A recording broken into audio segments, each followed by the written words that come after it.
You're listening to the Diplomats Asia Geopolitics podcast. I'm your host, Katie Putz, coming to you from Maryland. And I'm your co-host, Ankit Panda, recording from Washington, D.C.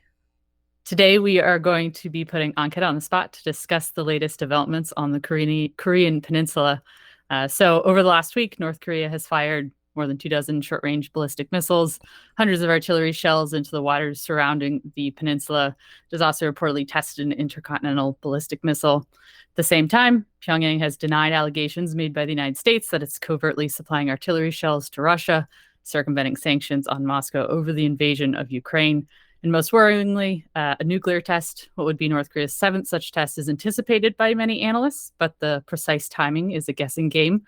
Ankit, let's start with all the tests and the missiles of last week. What is significant about these tests, and is there anything new that you've seen in them that merits closer attention? Sure, yeah, it's fun to be on the other side of this for once. The big takeaway, actually, I think here is that the word tests is no longer really appropriate to talk about the majority of missile launches that happen in North Korea, right? That used to be the case in 2016, 2017, certainly, and certainly before that.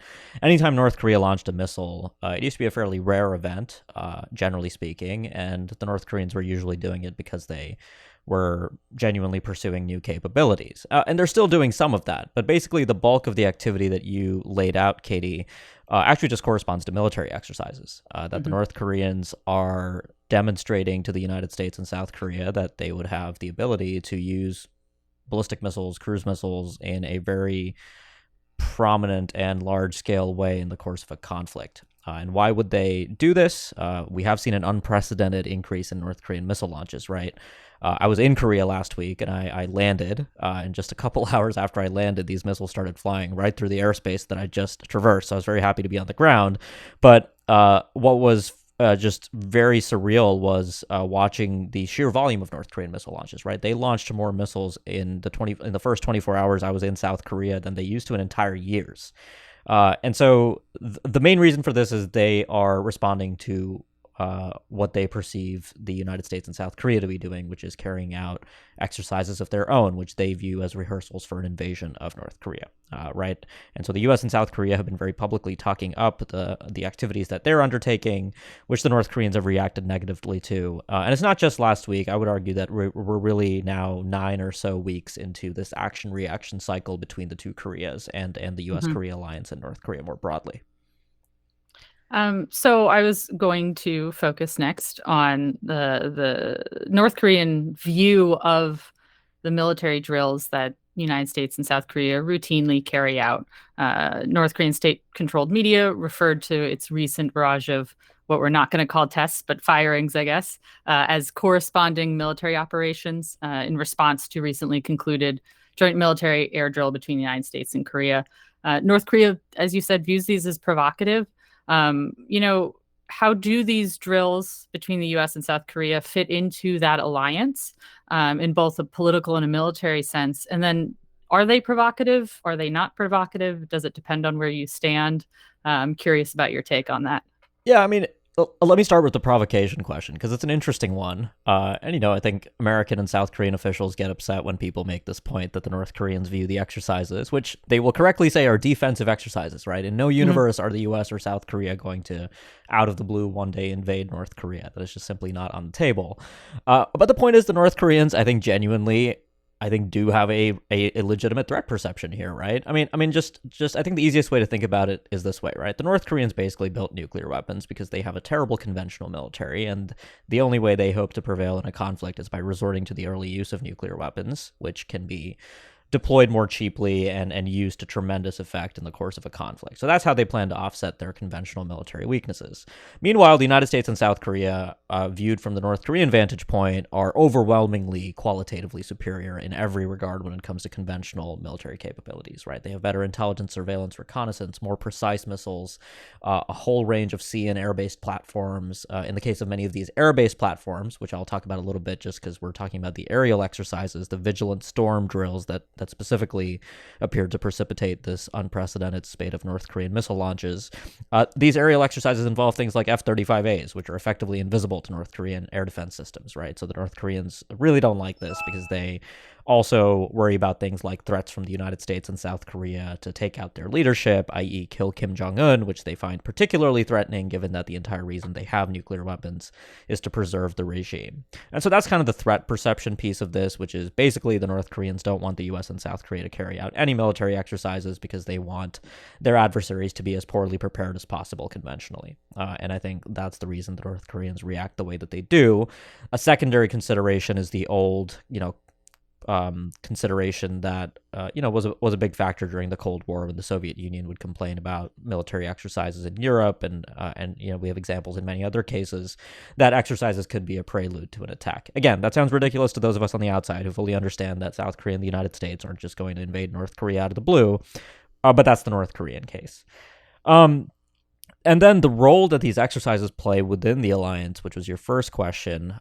So here I think there is an important piece of context that makes how the alliance might calibrate what it's doing more complicated, because obviously over the last 5+ years, the North Koreans have just tremendously advanced their own capabilities with regard to missiles, with regard to nuclear weapons. They're pursuing tactical nuclear weapons.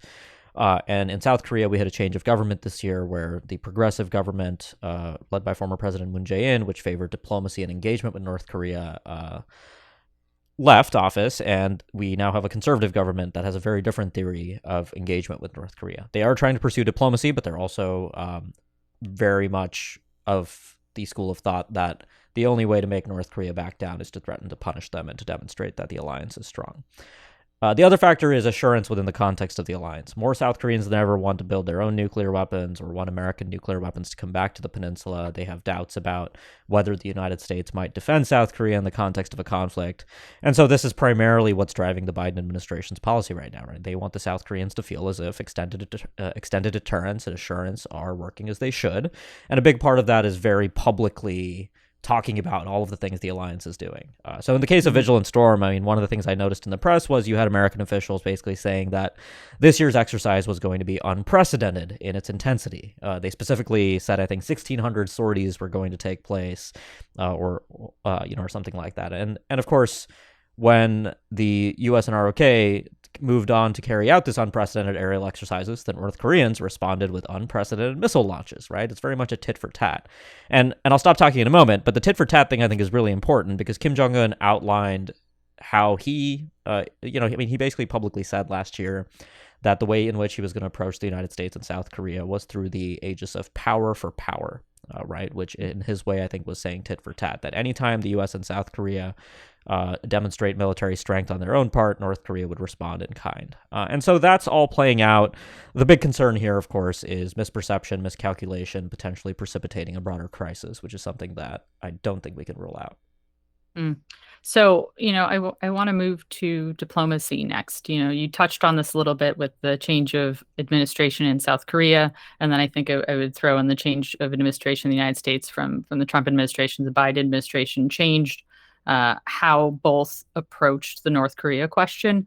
What is the state of diplomacy between the United States and North Korea at this point? What is the state of diplomacy between the South and the North in relation to 4 years ago? So compared to 4 years ago, I mean, basically there's nothing of note to speak of, right? You kind of have I don't know if this reference is really going to carry with many of our listeners, but the old, does it Say Anything? Is that the movie where John Cusack holds up the boombox outside of the window and just, is trying to talk to the whoever? I am not old enough to really know the answer to that, but Okay. I think you're right. I understand the reference, but I don't know the movie. Anyways, it's an analogy that I think describes what's happening diplomatically quite well, which is that the U.S. is holding up a boombox telling the North Koreans that pick up the phone and we'll talk to you about anything, which is not good enough for the North Koreans. I mean, broadly speaking, though, like more seriously, going back to 2019, since the Hanoi summit, I think Kim Jong-un has broadly reassessed the value of engaging with the United States. And I don't think it particularly has to do with the Biden administration, though I think the change in administration from Trump to Biden did, I think, generally show the North Koreans that they've fallen down the list of American priorities. But more broadly speaking, I think they also are fully aligning themselves right now with Russia and China, and Beijing and Moscow have also publicly indicated that they are more they view North Korea as much more of an asset than a liability in the current geopolitical environment, which wasn't true in 2017 when, Russia and China allowed new sanctions resolutions, for instance, to take hold against Pyongyang. And then the same thing goes for inter-Korean diplomacy. The South Korean government has this very early 2000s idea, if I might describe it that way. It's called the Audacious Initiative. It's basically, saying, pretty please give up your nuclear weapons and we will give you a lot of money and economic benefits, which is something the North Koreans have just over and over ruled out. So I don't even know. It just feels like a very pro forma approach to trying to come up with a strategy to denuclearize North Korea, which is just not going to happen at this point. So there's not much to speak of diplomatically, and that again, just tying this back to these crisis dynamics that are playing out, it's a bit of a concern because even things like the inter-Korean hotline that were reestablished in the course of the diplomacy that took place 4 years ago was really quite useful, right? Because in moments like this, if there is, let's say, a North Korean stray cruise missile that flies into South Korean airspace or a South Korean missile that malfunctions, which did actually happen over the course of the last few weeks, it's important to be able to tell the other side that, hey, we're not actually attacking you. We just had one of our missiles, fly where it shouldn't have. That's just, one example of why communication is important. So it's concerning, but the one thing that, is perhaps a piece of silver lining here is everything that I see right now internally in North Korea, I think suggests that the North Koreans aren't actively trying to precipitate a crisis of the kind that took place in 2010 when they sank a South Korean ship and shelled a South Korean island, right? In 2010, there was a very compelling political reason for those crises, which was that North Korea was preparing for a leadership succession from Kim Jong-il, who had suffered a stroke a few years earlier and was planning to set up Kim Jong-un for the leadership transition.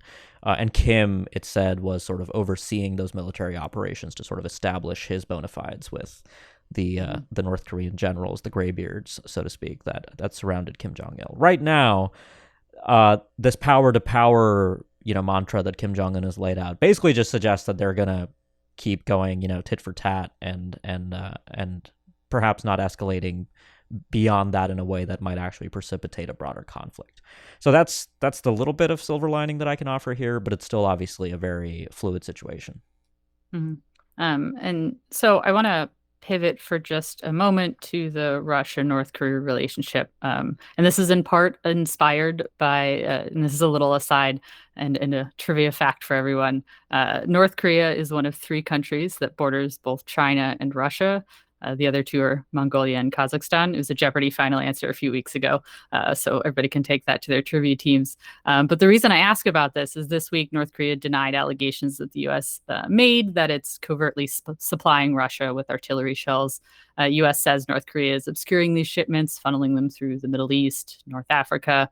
I'm curious what you make of these reports, Ankit, and if they are true, what does that tell us about the North Korea-Russia relationship? I think that's one that we talk about less than we talk about the North Korea-China relationship, and really what the impact of that relationship and the specific sort of geopolitical dynamics of the moment may have on future UN Security Council efforts regarding North Korea, in particular related to the nuclear program. You'd mentioned back in 2019, Russia and China maybe had a different position in the UN when it came to North Korea.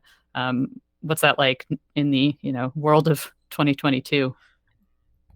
Yeah, I think this is a really important question, and I think it's one of the more important geopolitical realignments in Northeast Asia. It's not really a realignment in the sense that Russia and North Korea have had a cooperative relationship for a while, although Russia was for a while behaving as a responsible member of the P5, partly implementing sanctions against North Korea on things like organized criminal groups, sending North Koreans certain supplies. It is true that North Korea sources important components for its ballistic missile programs from within Russia, but most of the publicly available evidence suggests that it's not directly sanctioned by the Russian government. And so for a while, there was evidence that the Russians were actually taking action against the sort of untoward groups within their borders that might be helping the North Koreans out. Now everything's sort of, completely changed. I mean, Russia is a pariah state, at least in the view of the West, on the order of a North Korea these days, right? The West is trying to isolate Russia as much as it can. North Korea, meanwhile, has basically just stood shoulder to shoulder with North Korea. They have voted with with Russia at the UN over every resolution related to Ukraine. They have recognized the annexed territories in eastern Ukraine. They have opted to even send potentially laborers to these annexed territories, although they made that decision when they were declared as republics. Of course, they weren't UN member states, so the North Koreans were looking to perhaps send workers there to circumvent sanctions, which are required to be enforced by all member states of the UN. So this artillery thing. Yeah, I mean, as you noted, Katie, the North Koreans denied it. They've actually publicly denied it twice now, which is interesting because they don't necessarily go out there to publicly deny everything. But the U.S., I think, is probably right about this. I mean, there's no, obviously, open source corroboration of any of this, but it seems like exactly the kind of thing that I could see the North Koreans opting for in the current geopolitical climate.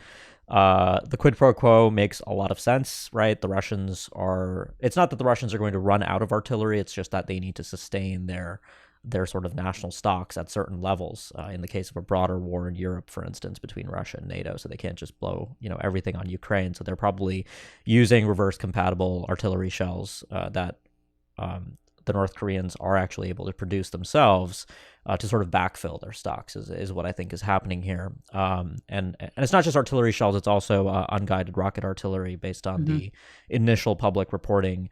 And then what did the North Koreans gain? Well, everything from, Russian support at the Security Council, Russian authorities turning the other cheek to suppliers for North Korea's ballistic missile programs. There's just a whole number of things I can imagine the North Koreans getting out of this arrangement. The other thing that I think sort of flies under the radar in a lot of the discussions publicly about the Russia-North Korea relationship that strikes me as sort of an interesting dynamic is obviously North Korea closed itself off to the world in January 2020 after the then pandemic in China became known to North Korean authorities. As the pandemic, of course, went on, we saw a huge exodus of diplomats from North Korea, which significantly limited North Korea's engagements with the outside world, but also visibility into North Korea. I believe there's just 8 diplomatic missions that continue to operate with permanent personnel right now in Pyongyang. One of them is Russia. And what's prominent about Russia in particular is that the Russian ambassador in Pyongyang, this guy called Alexander Matsugora, he's actually the longest serving foreign diplomat in Pyongyang at this point. And my understanding is that he has a very good relationship with the North Korean government and understands Pyongyang quite well. So looking at all of these, North Korea, Russia goings on around the Ukraine conflict, everything from the ammo supply deal to North Korean diplomatic support, I suggest is partly a function of that Russian ability to have had this sort of long-serving diplomat in Pyongyang. Even the Chinese have gone through, multiple ambassadors during the time that Matsugora has been there. So I just wanted to point that out because I think it's an interesting, an interesting sort of building block in this relationship that's remained constant over many of the last several years. All right. And I think the only place really to close out this discussion is to ask you when you expect North Korea's next nuclear test to occur. And if you don't want to go out on that limb with a specific prediction, which is totally fair, what is it that you're watching for when it comes to that anticipated test? And I'm asking in sort of technical terms, what kind of movements would you say would precipitate such a test? And then just political terms. I imagine there's great significance to the timing of such a test. So any quick thoughts on that?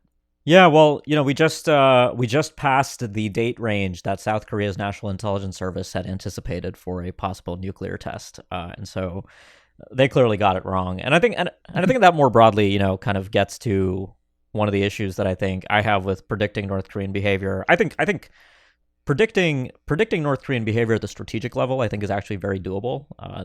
They're not an unpredictable country, despite however many reports describe them in that way. They're actually very predictable because they say what they're going to do and they usually do it. But tactical warning is very difficult. Tactical warning in the sense of what day, what time will they carry out a nuclear test. So I'm going to kind of dodge your question a little bit. I mean, my guess is broadly in the next weeks to months. If I looked at my phone one evening here in the United States, because they tend to do the nuclear test in the morning, and I saw a U.S. Geological Survey report of an undetected earthquake exactly on the hour at North Korea's nuclear test site, I wouldn't be shocked, right? I think we're all expecting it. It's been baked into our expectations for months now, since earlier this year. The most important question is, what would they do a nuclear test for, and what would they test? And I think all indicators are pointing to a tactical nuclear weapon, a lower yield, lower mass, more compact nuclear device that they could put on things like their new cruise missiles and use smaller short range missiles to hold at risk targets in South Korea and Japan, primarily military targets, I think. So that's one of the stated goals that the North Koreans have. I also think it's possible that they will open a new campaign of nuclear tests. So not just one, but they might test nuclear weapons ever so often as they need to, as they refine their designs. So yeah, I think that's all I have to say on that. But it's something I think that will definitely happen at some point. I'd be very surprised if the North Koreans did not test. All right. Well, thanks very much for the conversation, Ankit. It's always a pleasure to talk about North Korea with you. Absolutely, I could talk about this stuff for hours. So it's In, fun to do it for just 20 minutes. in fact, you wrote a book about it. Anyway, for our listeners, please recommend us to a friend, subscribe to The Diplomat to support our work, and of course, don't hesitate to get in touch if there are any topics you'd like to hear Ankit and I discuss. We're both still on Twitter for now, and you can always reach us by email too. Until next time, take care. Thanks, Katie.